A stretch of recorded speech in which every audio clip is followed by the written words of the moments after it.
پیارے بھائیوں، امام حاکم کی روایت ہے کہ حافظ ابو علی حسین ابن علی فرماتے ہیں کہ میں نے ابو عبد الرحمن نسائی سے سوال کیا، آپ ائمہ اسلام میں سے ایک امام تھے، نیز کہتے ہیں هو الامام فی الحدیث بلا مدافعتہ،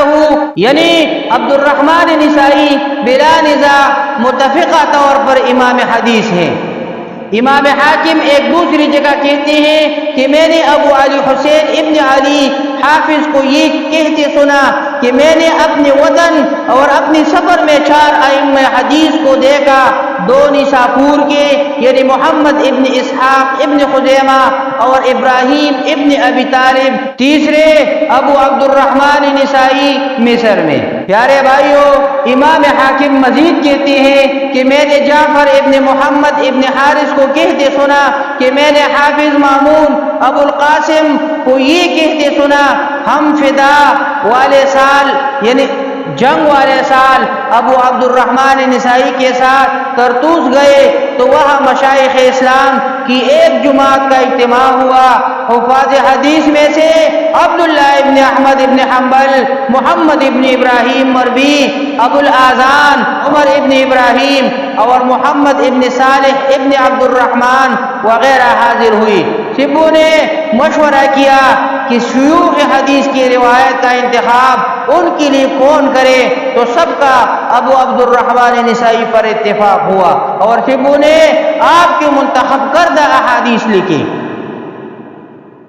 آگے امام حاکم کہتے ہیں کہ میں نے حافظ ابو الحسین محمد ابن المظفر کو کہتے سنا، میں نے مصر میں اپنے شیوخ کو ابو عبد الرحمن نسائی کی امامت اور پیشوائی کا اعتراف کرتے سنا، اور یہ کہ رات دن آپ عبادت میں مشغول رہتے تھے اور برابر حج کرتے تھے۔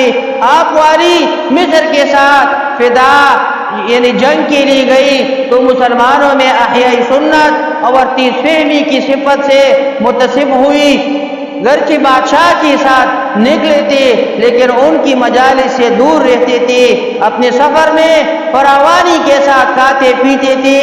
آپ اسی حال پر تھے کہ دمشق میں خوارج کے ہاتھوں جام شہادت نوش کیا۔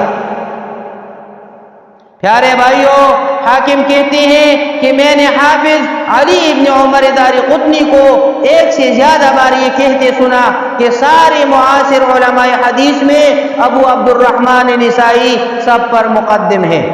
پیارے بھائیوں، اللہ تعالیٰ نے اپنی دین کی حفاظت کا وعدہ فرمایا ہے اور مادی اسباب کی دنیا میں گروہ محدثین کو اس بات کی توفیق دی کہ وہ کتاب و سنت کی محبت سے سرشار ہو کر اس کی ممکن خدمت کرے۔ چنانچہ طلب علم سے لے کر تدوین حدیث کے مختلف مراحل تک کتاب و سنت کو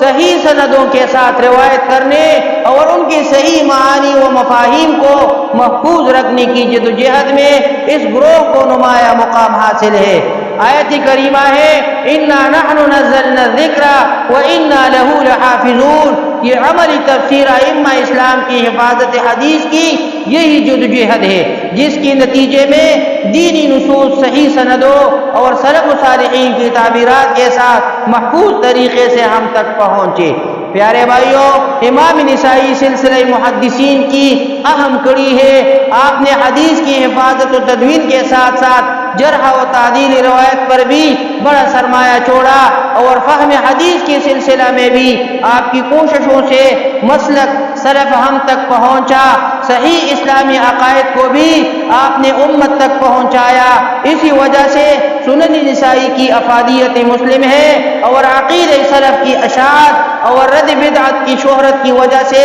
آپ کو امام دین اور امام المسلمین کے لقب سے ملقب کیا گیا۔ جن محدثین کے ساتھ آپ کی امامت کا ذکر آیا ہے وہ صرف محدث اور فقیہ ہی نہ تھے بلکہ وہ عقائد کے باب میں بھی امام ہدایت، حامی سنت اور ماحی بدعت تھے، اور اصطلاح علماء میں آپ صاحب سنت کے لقب یافتہ عالم تھے جس کو علماء دین کی امامت سے بھی تعبیر کیا ہے۔ اقول قولی ھذا استغفر اللہ لی ولکم ولسائر المسلمین۔